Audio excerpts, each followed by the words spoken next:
ada satupun yang dapat menghalangi berkat Tuhan bagi kita. Amin. Amin. Berkat Tuhan itu bukan hanya bicara berkat jasmani, tetapi berkat rohani. Nah, berkat rohani itu sama seperti orang beribadah hari ini. Tuhan buka pintu, orang ada di dalam hadirat Tuhan di tempat ini, orang menikmati berkat Tuhan. Amin. Berkat Tuhan sesungguhnya itu adalah firman Tuhan yang sedang terdengar. Itu berkat yang sesungguhnya. Makanya kan di dalam kitab Amsal itu, kalau dikatakan hikmat, kalau di Amsal itu bicara hikmat itu firman. Hikmat itu dia nilainya itu melebihi dari emas tua. Haleluya, amin. Itu sebabnya firman bicara tentang berkat yang Tuhan berikan. Ibadah, ada janji Tuhan bagi kita, amin. Orang sedang menikmati berkat Tuhan. Tuhan sedang buka pintu bagi kita, amin. Orang setia beribadah, orang taat pada setiap perkataan firman Tuhan, pasti berkat Tuhan akan menjadi bagian. Terutama berkat-berkat rohani, amin. Kalau orang berkat rohani orang sehat, akan mempengaruhi jasmani kita. Jasmani kita bisa kuat. Om John Sabantar bisa semangat. Amin. Ada kesaksian tadi, wah, langsung jaga bertindak melangkah. Amin. Imani. Ya, karena kalau orang beriman harus bertindak.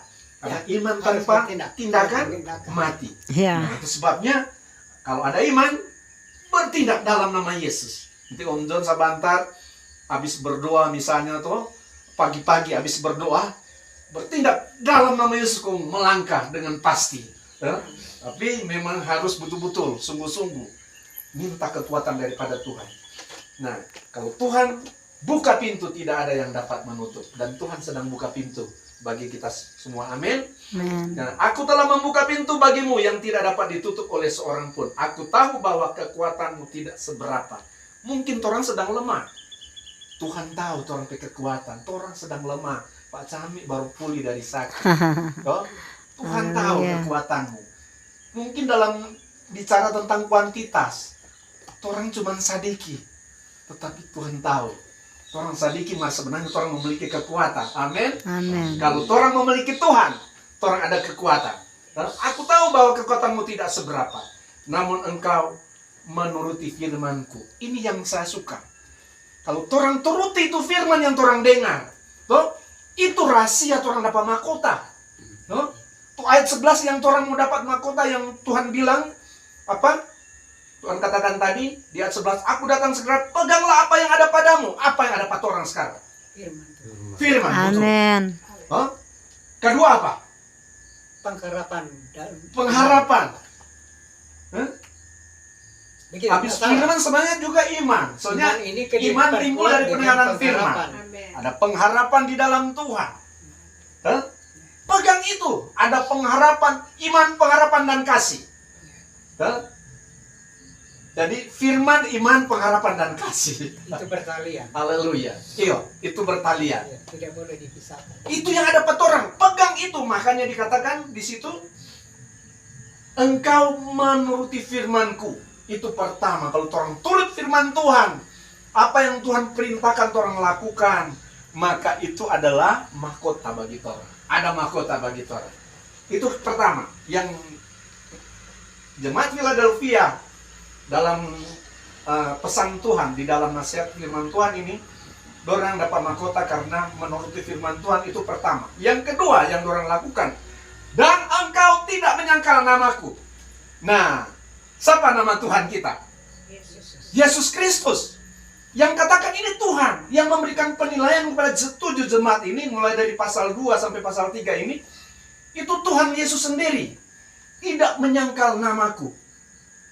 Maksud tidak menyangkal itu, jangan orang tinggalkan nama Tuhan Yesus Kristus. Tuh sama pujian tadi, orang harus cinta Tuhan sampai selama-lamanya. Ku cinta selamanya. Kalau orang cinta Tuhan berarti orang tidak pernah meninggalkan Tuhan Yesus. Soalnya di akhir zaman ini, so banyak orang yang mulai tinggalkan nama Tuhan Yesus. Mereka sudah mengganti nama Tuhan Yesus, bilang itulah nama Tuhan. Orang bilang, kita bilang enggak. Alkitab harus orang ikuti. Di Alkitab hanya ada nama Tuhan Yesus Kristus sebagai Allah Bapa kita yang mulia. Hanya Yesus. Di luar Yesus jangan ada jaminan keselamatan. Amin. Amin. Nah itu sebabnya Tuhan bilang, engkau tidak menyangkal namaku, makanya ada mahkota.